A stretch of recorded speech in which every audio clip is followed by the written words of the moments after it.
Volup tu arija ili skraćeno Volup, teme sa područja komunikacije i turizma. Svaki tjedan očekujemo interesantne goste, budite s nama, Volup. Hi everyone, we are starting with the new season of our podcast. And we have a very special guest today. She's a very respected professor from United States, Professor Patrice Buzzanell, a top expert in how communication works in organization, especially with a focus on feminism. Professor Buzzanell has done a lot of research on how communication impact workplaces, particularly for women in male-dominated areas like STEM. We had a very interesting lecture today, especially when we were talking about resilience, work-life balance, and gender equality, which I want to touch today in our podcast. She's a professor at the University of South Florida, and her work has won many awards. And actually, as we were talking, I mean, you have 6 children. Yes. Yeah, you have 6 children. Yes. So let me open with that. I mean, we know from a lot of academic works that being motherhood was a very, very big issue in academia, because as does the research shows that women with children, more children, how are they doing in an academic environment? Is there any issues? I mean, what does the data shows? Well, the data shows that women who have multiple children or even one child sometimes do not succeed to getting the top places with regard to academia. Mm-hmm. And that's across the board in terms of professional women. Mm-hmm. In terms of family size and ability to, manage the multiple things that one needs to do in terms of life. It also depends on what kind of support you have in terms of family support, organizational support, in terms of policies, and so on. And so, yes, that is what the data show. Mm-hmm. And what about your personal experience? Well, I mean, being a very successful academic and then very successful, right. Mother. Right. Hopefully. Yeah. You'd have to ask my children about that. So I think, some things to keep in mind is that everybody's life situation is different. Okay. And everybody's health and well-being, energy levels, and so on are different. So I would never suggest that what I do, it would actually be appropriate for somebody else. But there are things you might think about that might help you. So I started having children in graduate school, and I know perfectly well that at that point they were thinking, she's never going to finish, especially when I had twins who were born 3 months prematurely. Mm-hmm. And so the kinds of care they needed to take a break with regard to my graduate program and, do some other things, but really, focus in on family for that period of time. Mm-hmm. I'm not surprised that people would think that maybe I wouldn't succeed in getting the degree and then moving into a faculty position. Mm-hmm. And my orientation was teaching as well. So to be able to be at a research intensive institution at this point in my life, and then previously, now at University of South Florida, and previously at Purdue University, would not have been something that would have been expected. It wasn't the linear career path one would anticipate. Mm-hmm. And the linear career path basically says that one should be dedicated to work, this kind of work devotion, and not signal that you have other kinds of interests that might pull you away from your career. And that actually is recent research with regard to STEM disciplines, as you mentioned before, in terms of women, that even today, people are saying, oh no, you shouldn't talk about motherhood, you shouldn't talk about having children. But parenthood changes the world for you. Having a child, having more than one child, your sense of self, what you do with your time, priorities, kind of shift as you think about things. Some women decide to be stay-at-home mothers, which I absolutely admire. That's not me. I don't think I would be a very good mother if I had been a stay-at-home mother. I love my work, absolutely enjoy my work. So I look at my situation as the best of all worlds. I had children, and I had work I absolutely loved. And so to be able to integrate both into my life in different ways, I think was part of the reason that I've been able to be successful. I never really anticipated becoming a top researcher in my field and doing all this. What I really wanted was to be able to teach and to be able to have job security, for family reasons, to be able to do the things I love. And then as you move through an academic career, it's really interesting because you have multiple careers. You can be a teacher, you can be a researcher, you can be a grant getter, you can be, in the administration, you can go into professional associations and be in leadership roles. So you can do consulting. I mean, having done just most of that, if not all of that, it's just really a nice blend of things. Mm-hmm. So to go back to your original question, I think that I had some advantages in terms of a high energy level. I think I had some advantages in terms of, having a good solid education, in terms of my parents, the kinds of schools I went to, and certainly my graduate career. And I also think that the love for what I do certainly has helped me. Mm-hmm. So it was not a sacrifice to go back to school and to finish the degree. It wasn't a sacrifice to get up really early in the morning when the kids were sleeping and work on things, because I truly enjoyed it and I thought it brought another dimension to my life. I also think that I benefited because if I got a rejection on a manuscript, and I still get rejections on manuscripts, or something else doesn't happen that I would like to have had happened, I can look at it and say, I'm blessed in all these other ways that my whole identity isn't focused in on one thing. And so, there's other things to consider, with regard to motherhood, and academia and motherhood and in other kinds of professions. What about in different parts of the world? I mean, you talked about your experience, but right. What can you see, for example, on examples in China or worldwide? Yeah, well, worldwide. Okay, so in the United States, we don't have paid maternity leave, for example. There are organizations that... From Croatian perspective, that's rather weird because... Yeah, we have 1 year of I heard about that. Leave, I thought that's amazing. There are organizations that do provide an extended maternity leave. Mm-hmm. When we finally did get something that was a federal law, it was 6 weeks and then it became 12 weeks. Again, unpaid. It depended on how many people actually work in the organization. So typically speaking, if there's over 50 or if there's a government connection, or if you have the kind of job where you could actually take a leave and it wouldn't be detrimental to the business itself in terms of the bottom line. There are a lot of different ways in which organizations wouldn't necessarily have to comply, with this law. And so when you look at the United States, not only do we not have paid maternity leave, so women who desperately need that kind of paid leave, and don't necessarily get it from their organizations or for any period of time, they're the ones who really need it.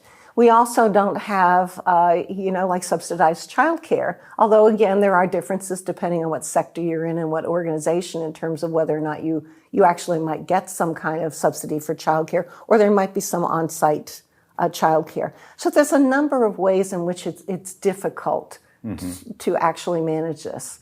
Most of the universities when our children were younger, they had on-site childcare, and I was able to get the children into those things.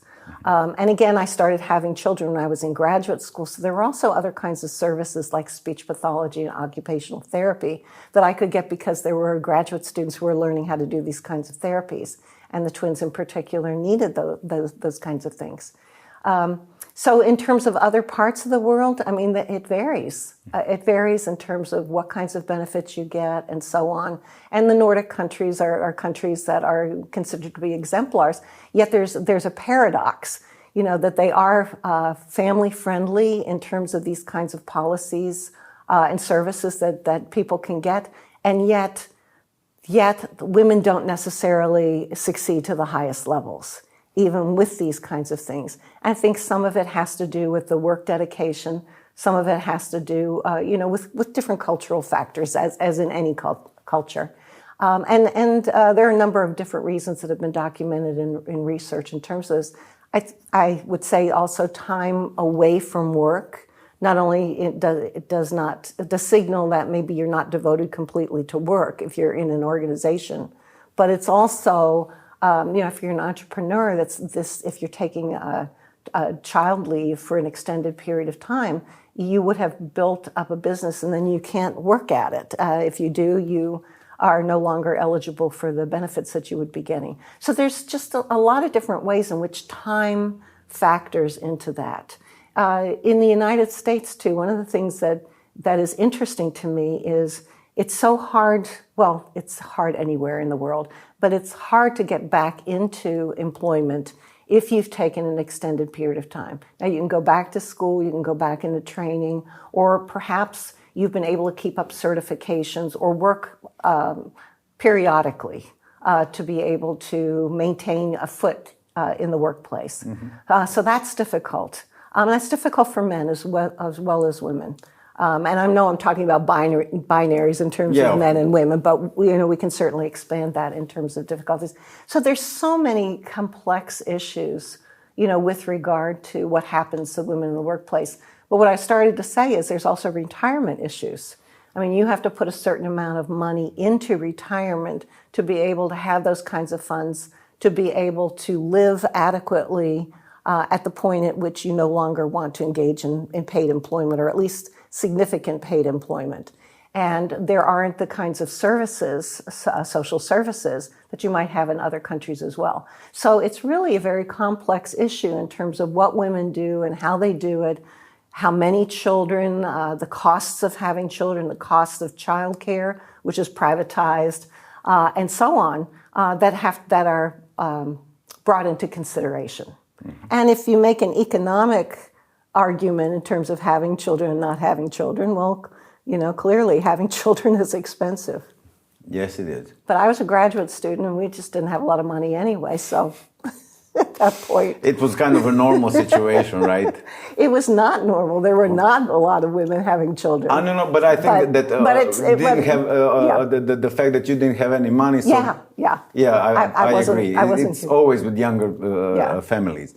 But it leads us to a very important question, even in Croatian terms. Mm-hmm. It's about women political leadership. Mm-hmm. In Croatia, we had one women prime minister and one women president, and actually very internationally visible president. And on the other hand, for example, in the United States, there is always this discussion about, is America ready for women president, as we know, and I know that you did some research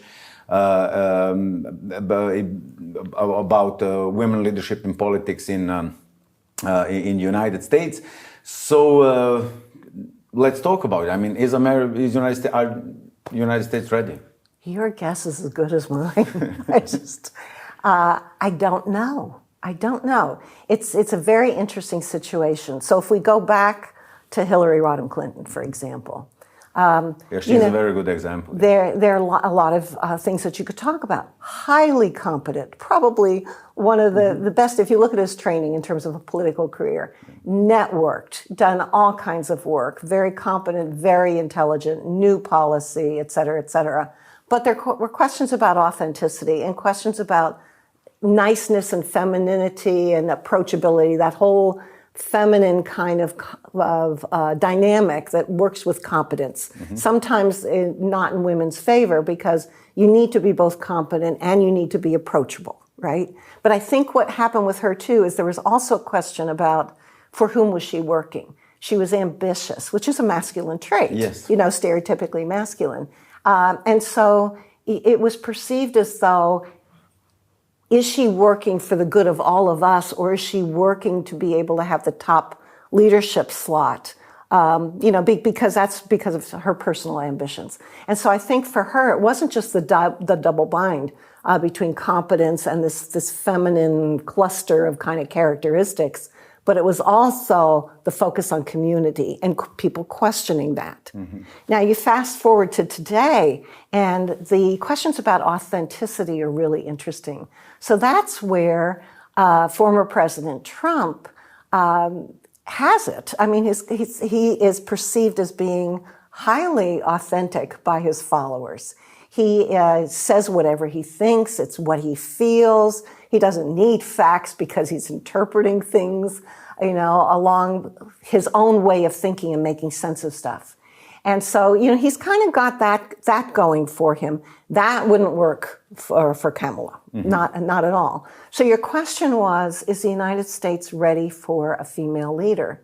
And my answer is, I don't know. I mean, if you look at some of the politics in terms of the, recalling of women's bodily rights, for example, the embodied nature, other kinds of things that are happening with regard to gender, what people can teach and not teach, or what they call these kinds of things with regard to school systems and so on. The things that are being questioned right now, not that they haven't been questioned in the past, but they're kind of on the agenda right now, along with the economy, foreign policy, and all these other things that are happening. So for Kamala, it's interesting because she's perceived as competent. She's been in certain roles. She's a lawyer. She studies policy. She knows the facts. She's dedicated to those things, and she's matching that with this smiling face, approachability, concern for different kinds of communities. When you think about the three areas, she's got it in terms of those three areas. But she's also a person of color. So she's a woman and she's a person of color. There isn't as much discussion with regard to what she's been wearing. She's kind of neutralized her attire in past elections, and also, as you've talked about in terms of Croatian politics, attire comes up quite a lot, and how one presents oneself, what one does. And she seems to have been careful and authentic in terms of her presentation. Mm-hmm. There isn't, as far as I have seen in terms of news coverage, there isn't slippage in terms of who she is and her image. So we'll just have to see what happens. Yeah, that would be very, very interesting. And the fact that we will see in these next few months, and I think that will be a very important field of research to see what will be the discussion. Would there be a different questions when you trying to investigate the former President Trump ability to perform as president, or the difference between perceiving Kamala as a vice president to perform. Right.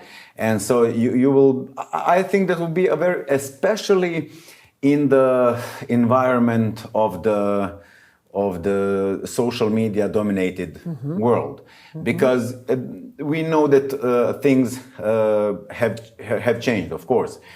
And so my next question would be trying to move slightly to resilience that you mm-hmm. talked about today. Does how the things in the resilience area, especially in the workplace, change the between let's say traditional media environment to social media environment. So what are the differences that you can see in those mm-hmm. two worlds? Mm-hmm. In terms of the workplace, yes, not in terms of the place. General. Sorry, I moved. Yeah.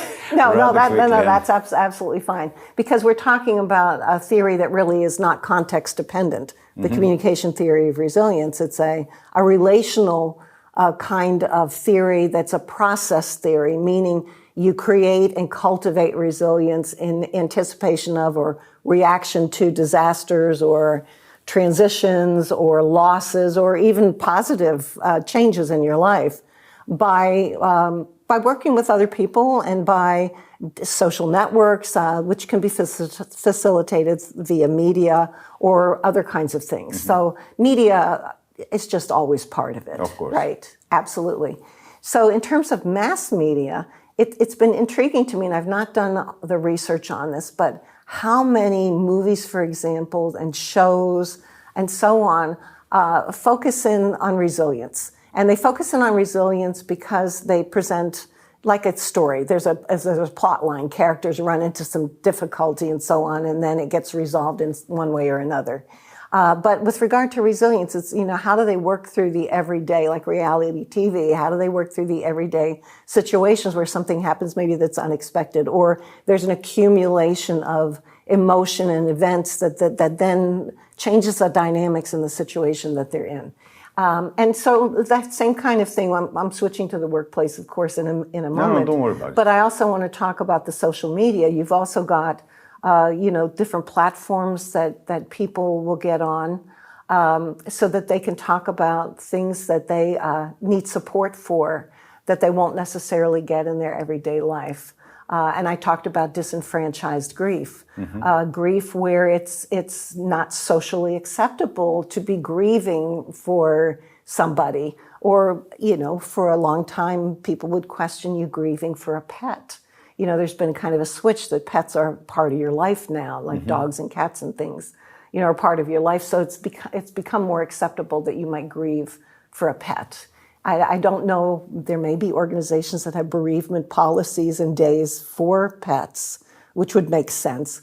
But as you're thinking about these kinds of things, we use the social media to connect with other people, especially if people in our face-to-face environment, our offline environment, are not supportive of our identities or our career goals, or how we were talking about motherhood, how we're mothering or fathering, becoming caregivers and so on, and you need information and support. So there's lots of reasons why you would get onto social media. And if a disaster strikes, getting connection to other people, letting them know you survived, and so on, and then rebuilding and connecting with people for pop-up organizations that didn't exist before, but federal services or other kinds of agencies are not yet available or aren't going to become available to you. So you need to do the organizing as a community. So all these things are going on. This is all resilience, right? As your community is building and recreating, rebuilding an identity, and the resources that people would need to be able to reintegrate after some kind of disaster. So to go to the workplace. Just a quick question. Oh, yeah. Why we tend to do that? Why we tend to isolate, or do we find some parts of the grief like socially unacceptable, when it seemed to me, especially in the light of your today's lecture, that you actually need support from the community? Well, sometimes you have a partner that your family doesn't like. They don't think this partner is good for you, for example. This partner has maybe committed crimes. Maybe they're not professional and your family thinks you should have a professional. Maybe they're a different religion. So, and something happens with regard to this relationship, and you're grieving the relationship, or you're grieving a loss of life, or you're grieving not being able to be near somebody for an extended period of time. Maybe you're commuting or something, and there's a lot of different ways in which this grief would operate. And so you're not getting the support you need from your loved ones. And so you would look for an online community. You might look for an offline, a face-to-face, in-person kind of community, but it's often a lot easier to be able to locate something or create something via social media, where you might be able to get the support, questions, answers to questions, strategies like how do I manage this kind of situation and so on, that you can't get in terms of your everyday life, because the people around you just don't support your identity, your relationships, and your aims. So that might be why. Yeah. But when we talk about grief, and you mentioned one interesting thing, especially about, I don't know, you mentioned pets. And is it like always developing, or there are cultural patterns all over the world, the way it evolves and happens? Are things moving in the same direction in the whole of the world, or there are very particular cases in the... That's a big question. Yeah, it is. I understand. So there are certain things that do seem to be moving in particular directions, but that doesn't mean it's happening in all locations. Okay.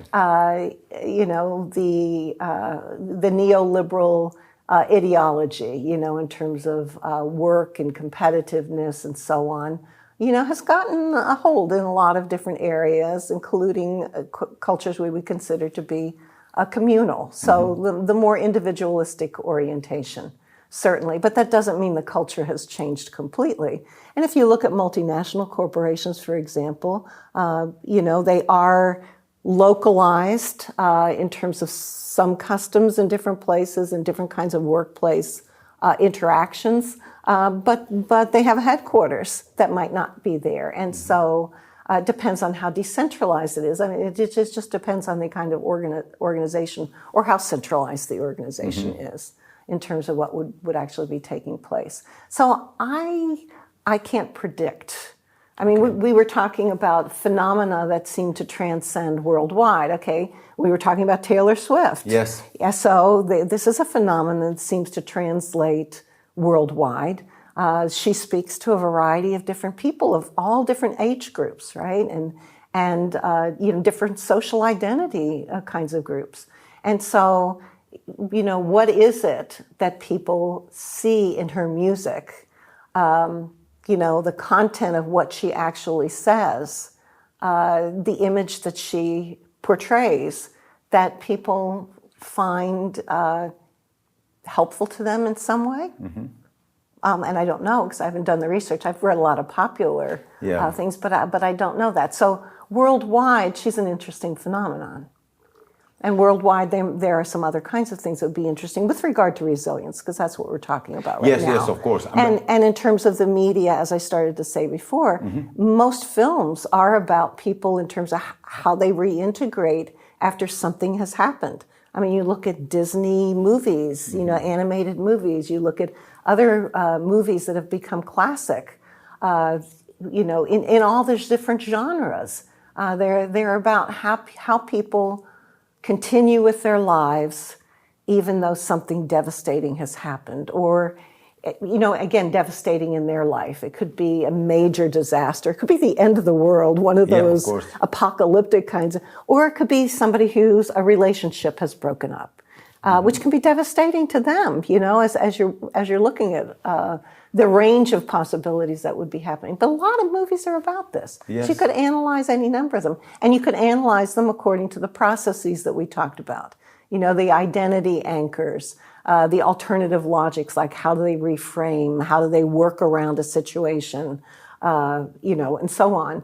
You can talk about it in terms of, okay, so they've been really sad, and they need to start picking themselves up and with the help of other people, because it's always with the help of other people, and moving forward. And it could be non-human agents too. So it could be different kinds of artifacts. Like we were talking about song, that might be something that there's a relationship to the song that helps them move forward in terms of actions that would be productive to achieve their life goals or the situational goals that they're in. And you know, there's other processes as well, like the routines, like crafting normalcy. You know, going from day to day and doing things that make life seem like they're normal, even though, you know, your whole community has been devastated by a tornado or a hurricane. You're going to have dinner with people. You know, you're going to, you know, somebody has died in your family. You set a place at the table, you know, in their memory until you no longer do that. And it happens all of a sudden that it's no longer necessary to set the table that way. Or there's other kinds of things that maybe you stop doing, and then all of a sudden, like I watched my mom after 3 years after my dad died, 3 years later, all of a sudden she was baking Christmas cookies. And I thought, okay, okay, you know, things are getting back to normal. So these rituals and routines are the new ones that you're creating. And then the networks. We use networks that have been functional for us in the past. We maintain the ones that are important to us. And then we create new ones and we educate our networks. And sometimes we dissolve networks if they aren't useful to us. I mean, if you're not supportive of my identity and who I'm becoming, maybe you work with that, but if it's becoming an antagonistic relationship, maybe you need to lessen contact. Mm-hmm. Or in some cases, people cut off family members because it's just not working. So we do a lot of different things, but those are the 5 processes that we were talking about before, and they are evident in social media. They're evident in mass media, and they're certainly evident in our everyday life and our online organizing. Mm-hmm. I have to tell you, I have so many questions, and we are about to close our today podcast, especially about Taylor Swift, because I'm not a Taylor Swift expert. But in terms of, because I for example, got to know about her music through my students, of course, and I became quite a fan because I think she's doing a great job. But all of a sudden, there is a group of people who listen to her work and they insist that she's not doing a good job. But they still listen to it and they cannot be like happy or, you know, something for someone else, but they have to be like very, very critical of everything she does. She uses it actually in her communication because she has a few songs about haters like Shake It Off. And she uses it to mobilize her own fans, which is very interesting concept for me because I never saw it at such a huge global scale. I mean, her tour. I mean, she was even before a very good entrepreneur, but with her last tour, I mean, it was, you know, like her celebrity status went ballistic, so throughout the world. Yeah. But I want to touch on one, and I want to make it like a last point that you kind of brushed in on today's lecture. I mean, what about happiness? I mean, we were talking about grieving, and so are we experience happiness enough at our workplace, in our lives? Are we enjoying it? Are we embracing it? Are we feeling it? Like, there are thousands reasons for you to be happy even today, right? But do we have some problems feeling it and experience it? And also, is it worldwide? Like, yeah. Oh, so I'm supposed to solve the world's problem and answer to the world. It's a discussion. But you know, it's an interesting question. So there's research that has indicated that happiness is different from meaningfulness. Mm-hmm. So happiness is often an individual kind of emotion based on maybe an achievement of some kind of goal that you have, and so on. Or you could be happy because the collective aim was achieved, or you're moving in that direction. Meaningfulness is different because, you know, like meaningful work and so on, finding meaning with regard to life and what you do is more communally oriented than happiness is, for example. And then we also talk about thriving, and we talk about flourishing. And we talk about, you know, positive psychology in terms of character traits, and we talk about persistence. You know, if you want to go to the big 5 personality, you know, be conscientiousness certainly factors into a lot of these things in terms of success. So, and I'm not equating success with happiness, right? So, we'll go back to Kamala Harris. The interesting phenomenon is she seems happy. There's a joy in interactions. Now, how much of this is manufactured, I don't know. There are people who talk about she and Tim Walz as who they are and who they've been over time. It's detractors, as you were talking about in terms of Taylor Swift. But we have lived under this umbrella of concerns about policies that are detrimental to women, LGBTQ+. And this isn't just in the United States. This is certainly across the world when you see about restrictions with regard to women's education, bodily integrity, and so on. So we're not just talking about the United States. So we're living with those kinds of things. We're living with war, the aftermath of war in terms of Croatia, and certainly the ongoing battles that are happening right now that do not seem to be ending. I mean, we've not been able to find any kind of resolution. The uncertainties with regard to climate change, the coronavirus, and the isolation, and maybe we're coming out of that right now, and we're anticipating there will be maybe another pandemic at some point, which there probably will be at some point, yes. Right? And you look at all these different kinds of weather-related disasters that are affected by climate change, but affected by human, what humans are doing in terms of the environment.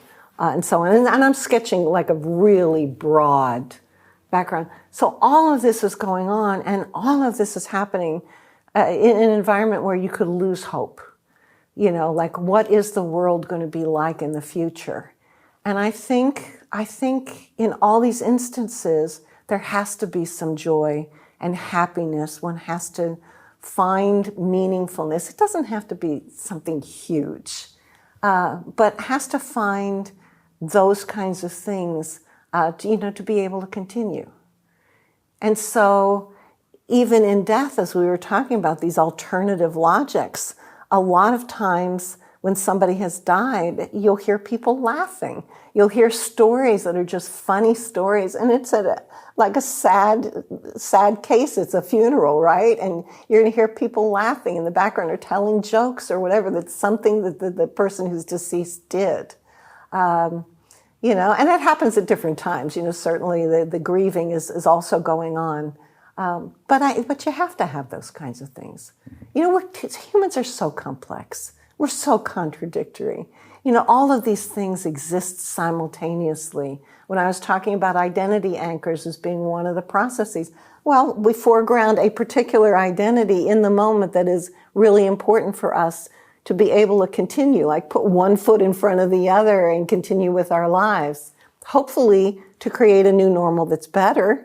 But how do we do that? And there's all these other identities that are competing against that one maybe, or could pull us in different directions. So when you look at how complex all of this is, I've got it down to 5 processes that I think are really important. But within those, it's very complex and attention-filled, kind of dynamic, as you're moving forward and backwards in time in terms of your experiences and others' experiences, recalling something from the past that's useful, the future, you look into the past, restoring events to create an understanding of, okay, that's kind of the things that I have done, right? And this might help me at present and maybe in the future. So it's just so much that's going on. But absolutely,